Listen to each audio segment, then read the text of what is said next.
Hello guys and welcome back to simply GS. अभी तक अपने जावास्क्रिप्ट के कोर्स के अंदर अपन बहुत सारी अलग अलग चीज़ें देख चुके हैं। आज अपन देखने वाले हैं एरे के बारे में। एरे क्या होता है, किस तरीके से काम करता है। जिस तरीके से अपने स्ट्रिंग के बारे में देखा था कि स्ट्रिंग कैसी होती है, इम्यूटेबल होती हैं, उसी तरीके से मैं यहाँ पे एक कमेंट पहले से लिख देता हूँ। यहाँ पे एरेज आर म्यूटेबल, इसके बारे में अपन बात करेंगे कि क्या होता है, किस तरीके से होता है, इसका म्यूटेबल का क्या मतलब है। स्ट्रिंग के बारे में अपने देखा था कि कैसा भी कुछ भी उसके अंदर आप फंक्शन, उसका मेथड आप यूज कर लो, लेकिन उसकी ओरिजिनल स्ट्रिंग कभी भी चेंज उसकी नहीं हो सकती। ये चीज़ मैंने आपको बताया था पिछली वीडियो के अंदर। आज अपन देखने वाले एरे के बारे में। तो सबसे पहले एरे के बारे में आपको डिफरेंशिएट बताऊं। नॉर्मल वेरिएबल अपन डिफाइन करते हैं, उसके अंदर आपने कोई भी वैल्यू इस तरीके से आप पास कर सकते हैं। लेकिन एरे क्या होता है? एरे होता है कि एक ऐसा वेरिएबल कि जिसके अंदर होता वेरिएबल ही है, लेकिन उसको आपको डिफाइन करने के लिए इस तरीके से आपको स्क्वायर ब्रैकेट देना होता है। अब इसके अंदर जरूरी नहीं है आपने कोई एक वैल्यू डिफाइन करो, इसके अंदर आप मल्टीपल वैल्यू डिफाइन कर सकते हैं। वो कोई भी डेटा टाइप की प्रकार के हो सकते हैं, जरूरी उसके लिए कोई मेंशन नहीं है पर्टिकुलर डेटा टाइप ही होना चाहिए, इंटीजर ही होना चाहिए, कैरेक्टर ही होना चाहिए, फ्लोट ही होना चाहिए। ये आपको सी लैंग्वेज के अंदर नॉर्मली देखने के लिए मिलता है।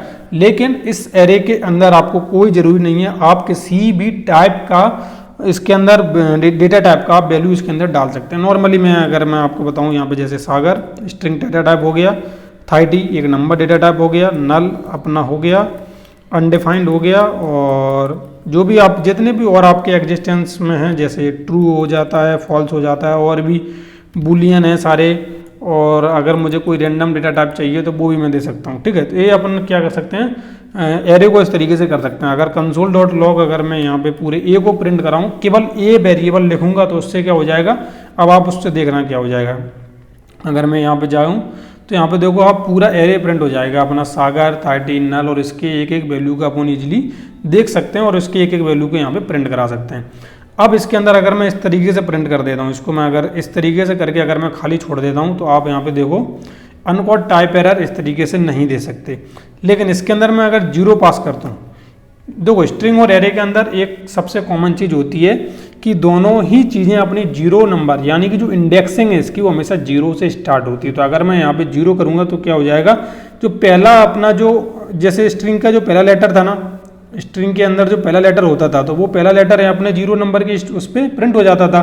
बिल्कुल उसी तरीके से जब भी आप यहाँ पे 0 लिखते हैं तो उसके लिए क्या होता है, पहला एलिमेंट, जो भी यहाँ पे पहला एलिमेंट है वो पूरा एलिमेंट अपना प्रिंट हो जाता है। अब अगर मैं यहाँ पे इसी तरीके से कॉमा दे के अगर मैं एरे का यहाँ पे फर्स्ट एलिमेंट ले सकता हूँ, फिर कॉमा दे के यहाँ पे एरे का दूसरा एलिमेंट ले सकता हूँ, तो अगर मैं इस तरीके से लूँगा तो आपको मालूम है सागर 30 और नल अपन को देखने के लिए मिल जाएगा। तो इस तरीके से अपन क्या कर सकते हैं, एरे के किसी भी एलिमेंट को अपन ईजिली एक्सेस कर सकते हैं।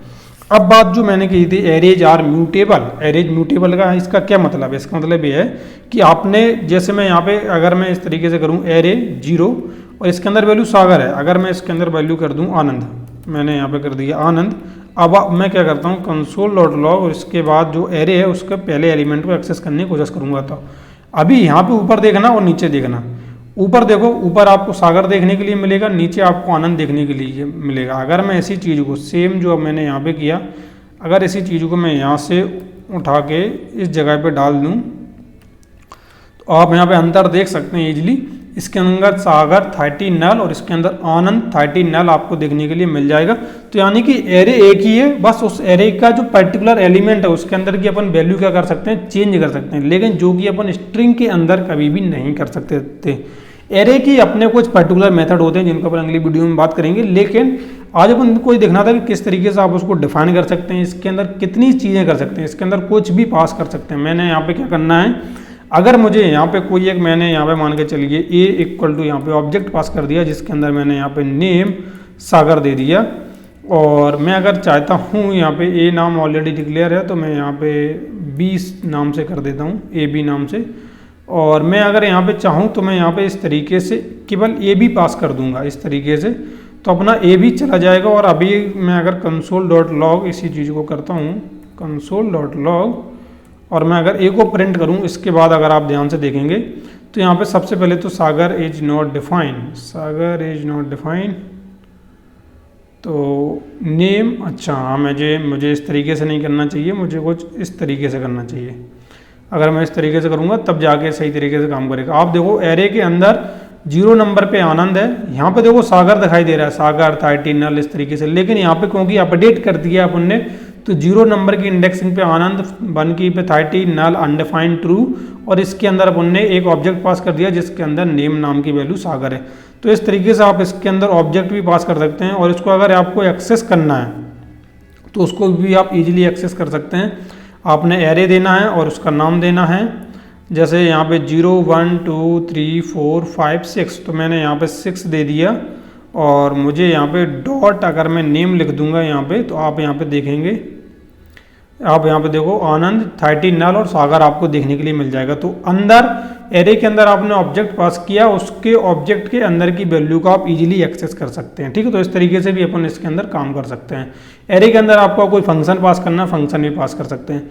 कई बार लोगों को एक कन्फ्यूजन होती है, इनफैक्ट जावास्क्रिप्ट के इंटरव्यू क्वेश्चन के अंदर कई बार पूछा जाता है क्या एरे एरे है, यानी कि एरे का जो टाइप ऑफ ऑपरेटर होता है, जो उसका डेटा टाइप है वो क्या है। तो कई लोग बोलते हैं कि एरे स्ट्रिंग हो सकता है, या फिर एरे थोड़ा सा एज्यूम करते हैं ना, लेकिन मैं आपको यहाँ पे करके दिखाता हूँ। अगर मैं यहाँ पे टाइप ऑफ और ए करता हूँ यहाँ पे, तो आप यहाँ पे देखो क्या आएगा, यहाँ पे हमेशा ऑब्जेक्ट आएगा। एरे कभी भी एरे नहीं होता है, एरे भी ऑब्जेक्ट ही होता है। जावास्क्रिप्ट के अंदर हर एक चीज़ ऑब्जेक्ट ही है, कुछ भी अलग नहीं है। इसका जो भी आप एरे हैं, फंक्शन है, ये सारी चीज़ें अनडायरेक्टली डायरेक्टली किसी ना किसी तरीके से ऑब्जेक्ट ही होती हैं।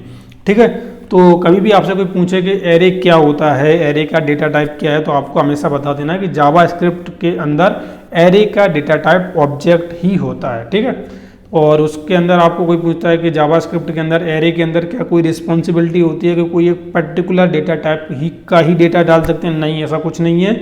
आप किसी भी डेटा टाइप का इसके अंदर डेटा डाल सकते हैं। एक्सेस किस तरीके से करना है वो मैंने आपको बता दिया।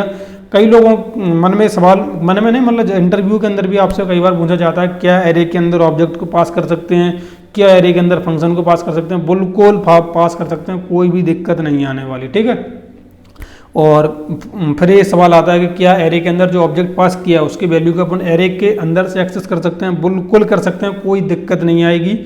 और एरे के अंदर एक चीज़ और होती है स्प्रेड ऑपरेटर, इसको भी मैं थोड़ा सा आउटपुट करके दिखा देता हूँ।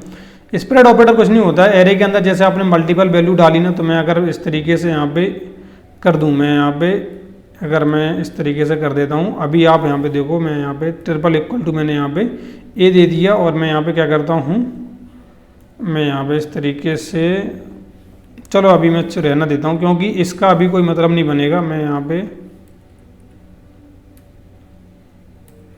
इसको अपन अगर ऑब्जेक्ट के साथ करें तो ज़्यादा बेहतर है, लेकिन फिर भी मैं आपको करके दिखा देता हूँ। console.log ए करेंगे तो इस तरीके से अपन को इस एरे के फॉर्म में अपन को पूरा डेटा दिखाई देगा। तो होता वही है जिस तरीके से इस तरीके से दिखाई दे रहा है यहाँ पे एरे, बिल्कुल उसी तरीके से यहाँ पर भी दिखाई देता है। बस इतना है कि इसके अंदर अगर आपको कोई वैल्यू ऐड करनी है तो आप इजीली आप ऐड कर सकते हैं। जैसे मुझे अगर करना है तो मैं इस तरीके से अगर मैं रैंडमली अगर यहाँ पे कुछ भी ऐड कर देता हूँ तो ऐसा नहीं है कि ऐड नहीं होगा, वो इजीली यहाँ पे ऐड हो जाएगा। इसके अंदर नहीं है और इसके अंदर अपन इजीली ऐड कर सकते हैं। इसको अपन स्प्रेड ऑपरेटर बोलते हैं। एरे के अंदर किसी भी वैल्यू को अगर आपको पूरे एरे को एक्सेस करना है इस तरीके से आप इसको एक्सेस कर सकते हैं, और उसके अंदर कोई अलग से कोई वैल्यू को ऐड करना है तो आप उसके अंदर वैल्यू को ऐड भी कर सकते हैं। तो इस तरीके से अपन क्या कर सकते हैं, स्प्रेड ऑपरेटर का यूज कर सकते हैं एरे के अंदर। और भी अगर इसके अंदर कोई वेरिएबल डिफाइन करना है तो मैं जैसे 345 को जिस तरीके से नंबर देना चाहता हूँ नंबर भी दे सकता हूँ। तो आप यहाँ पे देख सकते हैं कि इसकी जो लेंथ है वो कितनी बता रहा है 7, और इसकी लेंथ कितनी बता रहा है 9 बता रहा है। वो इसीलिए बता रहा है क्योंकि अपन ने इसके अंदर एलिमेंट बढ़ा दिए हैं, और एलिमेंट अपन इतनी ईजी तरीके से बढ़ा सकते हैं। मतलब जो अपन इस तरीके से कर रहे थे ना वैल्यू को, यहाँ पे वैल्यू को अपन अपडेट कर रहे थे, यहाँ पे वैल्यू का अपन अपडेट नहीं कर रहे हैं। यहाँ पे वैल्यू के अंदर मतलब एरे के अंदर अपन वैल्यू ऐड कर रहे हैं, यहाँ पे अपडेट कर रहे हैं। यहाँ पे लिख देता हूँ, यहाँ पे अपडेट एरे वैल्यूज, और यहाँ पे add values in array with spread operator. ठीक है, तो यहाँ पे अपन ट्रिपल जो डॉट लगाते हैं उसी को स्प्रेड ऑपरेटर बोला जाता है। इसके लगाने से क्या होता है कि पूरा एरे आप एक्सेस कर सकते हैं। इसके बाद आप यहाँ पे कॉमा लगा के जितनी भी वैल्यू आपको ऐड करनी है वो वैल्यू आप इजीली ऐड कर सकते हैं। ठीक है, तो इस वीडियो के लिए फिलहाल इतना ही। मिलते हैं अपन नेक्स्ट वीडियो में। नेक्स्ट वीडियो में अपन बात करेंगे एरे के फंक्शन और मेथड के बारे में, किस तरीके से कौन कौन से मेथड होते हैं, किस तरीके से अपन इनका यूज कर सकते हैं। तो thank you for watching this video and subscribe this channel now.